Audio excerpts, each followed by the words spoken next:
মুহাম্মদ ওয়া আলা আলি সাইয়্যিদিনা মাওলানা।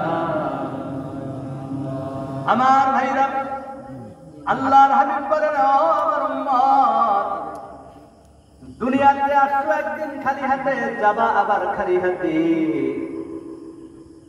মৃত্যুর সাথে সাথে বান্দার সাথে দুইটা জিনিস যাবে, 1 নাম্বার ঈমান, 2 নাম্বার নেক আমল।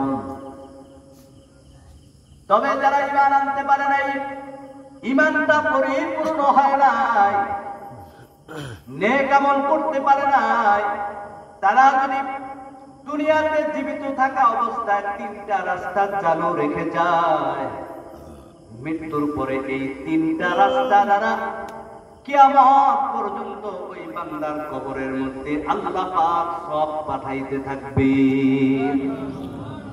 আল্লাহর হাবিব বলেন, ইযা মাতাল ইনসানু ইনকাতা আমালুহু ইল্লা মিন সালাসিন। মৃত্যুর পর সমস্ত আমলের দরজা বন্ধ হয়ে যায়, 3টা রাস্তা চালু থাকে। এর মধ্যে একটা হচ্ছে সাদাকাতিন জারিয়াতিন। যারা দুনিয়ার জমিনে দান করে, দুনিয়ার জমিনে যারা দান এবং সদকা করে, মসজিদে মাদ্রাসায় এতিমদেরকে, অসহায়দেরকে কোরআনের মজলিসে যারা বেশি থেকে বেশি দান করে, এই দানের সব মৃত্যুর পর ওই বান্দার কবরের মধ্যে আল্লাহ তাআলা পাঠাইতে থাকে। বান্দা যখন মসজিদে দান করে, ওই মসজিদের মধ্যে প্রতিদিন 5 ওয়াক্ত নামাজ হয়, প্রতিদিন নামাজ হয়, প্রতি বছর নামাজ হয়, প্রত্যেক বছর ইবাদত হয়, বছরকে বছর ইবাদত হয়। মানুষ চলে যায় কিন্তু মসজিদ আর ভাঙ্গে না। এই মসজিদটা কিয়ামত পর্যন্ত জামে মসজিদগুলা কায়েম থাকে। এই বান্দার দানে এই মসজিদের মধ্যে যত লোক আমল করবে, নামাজ পড়বে, এই নামাজের সমপরিমাণ সব আল্লাহ কবরে পাঠাইতে থাকবেন। 2 নাম্বার, আওয়ালাদান সালিহিন ইয়াদউ লাহু। আমার ভাইরা, আল্লাহর হাবিব বলেন, যারা দুনিয়ার জমিনের মধ্যে একটা নেককার সন্তান রেখে যাবে, এই নেককার সন্তান যতদিন পর্যন্ত নেক আমল করবে, এই সন্তান যতদিন পর্যন্ত আমল করবে, নামাজ পড়বে, রোজা রাখবে, হজ করবে, যাকাত দিবে, দান করবে, সদকা করবে, এই সন্তানের সমপরিমাণ আমলের সব আল্লাহ তাআলা তার মা বাবার কবরের মধ্যে আল্লাহ পৌঁছাই দিবেন। এ ভাইরা আমার, আপনার আমার ঈমান নাই, আমল নাই, জীবনে অনেক নামাজ ছেড়ে দিয়েছি, রোজা ছেড়ে দিয়েছি, গুনাহ করেছি, অন্যায় করেছি, বুঝা না বুঝা, ইচ্ছায় অনিচ্ছায়। যদি এখন মারা যায়, আল্লাহর দরবারে কি হিসাব দিব? মায়া নবী বলেন যে একটা নেককার সন্তান কোরআনের হাফেজ এবং আলেম বানাবে, এই সন্তান দুনিয়ার জমিনের মধ্যে যত আমল করবে, আমলের সব আল্লাহ কবরে তো পাঠাইবেন।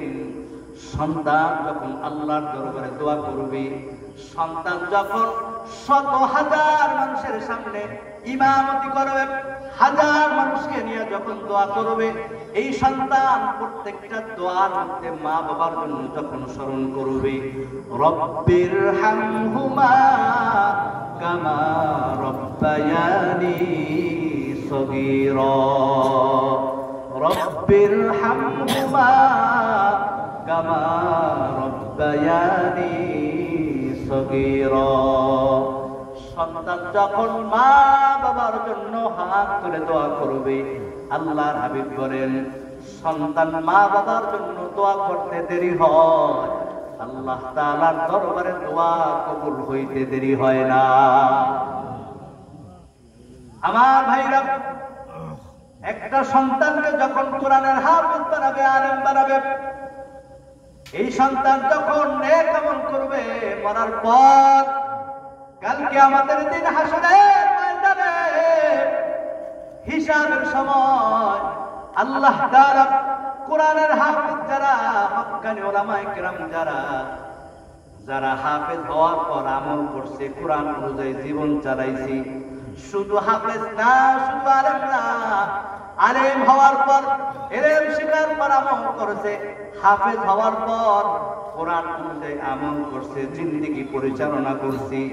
এই হাফেজ আলেম কালকে আমাদের দিন আল্লাহ পাক রব্বুল আলামিন ঘোষণা দিবেন, ও আমার বন্ধু, তুমি আমার কথাগুলাকে মুখস্থ করেছো, আমার হুকুমগুলা তুমি পালন করেছো, যাও আজকে তুমি জান্নাতের সুসংবাদ নিয়ে নাও।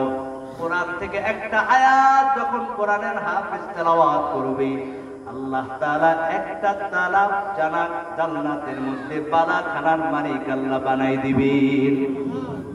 এইভাবে যখন পুরা কোরআন তেলাওয়াত যখন করবে, বিশাল এক বালাখানার মালিক হয়ে যাবেন। আল্লাহ তাআলা ডাকতে বলবে, যাও তোমার বালাখানার মধ্যে তুমি চলে যাও। ওই কোরআনের হাফেজ ডাক দিয়ে বলবে, মালিক, যার উসিলায় আমি হাফেজ হয়েছি, আলেম হয়েছি, আয় আল্লাহ, আমার মা বাবা বড় কষ্ট করে আমাকে মাদ্রাসায় পড়াইছে, হাফেজ বানাইছে, আলেম বানাইছি। আয় মালিক, যাদের উসিলায় মাদ্রাসায় পড়েছি, যাদের কষ্টের বিনিময়ে আমি হাফেজ হয়েছি, আল্লাহ, ওই মা বাবাকে না নিয়ে আমি জান্নাতের মধ্যে ঢুকবো না। আল্লাহ তাআলা ডাক দিয়ে বলে, হে আমার বন্ধু, যাও তোমার মা বাবাকে নিয়ে তুমি জান্নাতের মধ্যে তুমি চলে যাও।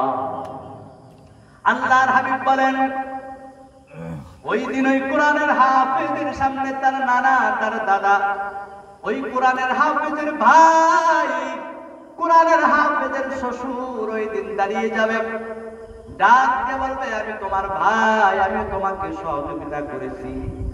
নানা বলবে, আমি তোমাকে সহযোগিতা করেছি, আজকে আমাকে একটু নিয়ে যাও, আল্লাহর দরবারে সুপারিশ করো।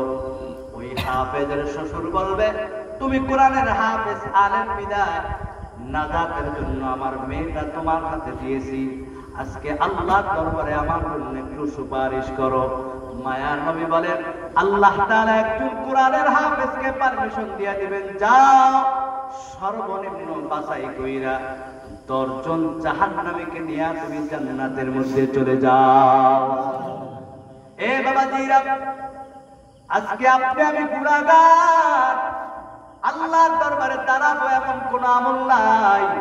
তবে মায়ার নবী বলেন, একটা নেককার সন্তান যদি দুনিয়ার জমিনের